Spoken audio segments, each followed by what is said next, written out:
leaders at this point, who can be the highest version of themselves.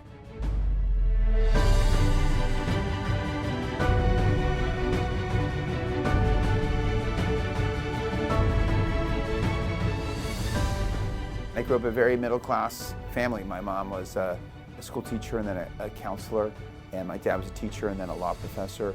But they really believed in education.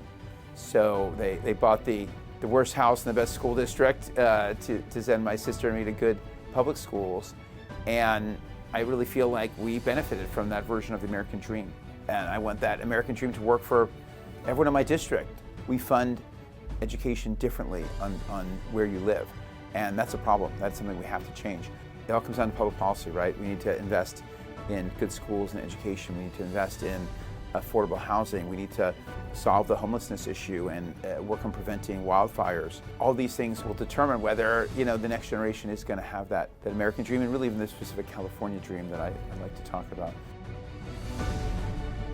A big thing that I'm trying to work on is that kind of accountability. In the private sector, there's a lot of measurement and metrics, and that's not always the case in government. Whether accountability for myself, was that an effective town hall? And then for the government as a whole, are we hitting our goals, right? What are our goals? And are these policies that we're passing helping us towards those goals? There is a particular level of vitriol and divide, but you really see that more in the national politics. And I'm hoping, number one, that inspires the next generation to say, we don't want that, right? We want to go into elected office, but do it a different way. I just had my team do the analysis, and I passed 9 bills. 75% of the bills I passed this year had Republican support. So what you see in Washington isn't, hopefully people don't get discouraged by that, because at the state level, a lot of times we're working together. And I'm always amazed. I had 130 kids apply to my internship program last year for 15 spots. And it's always amazing to me that we have at least, despite what's going on in the country, that people want, that they're interested in, at least in helping out, and some of them want to run themselves. The philosophy of service that you have, the mindset you have, where does it come from? I think I was born with that gene, just wanting to serve. I never thought I would run for office. I just never thought. I was more of a behind-the-scenes person. I was very happy being behind the scenes until folks convinced me to run. In my community, so many people who are not elected, they're serving in another way. They're on the board of a nonprofit, or they're volunteering with their synagogue or their church. I mean, the level of service and community and commitment to community, I think people underestimate what that, how powerful that is, and how different it is from many countries. And is it different when you're in an elected position than when you're serving in those boards?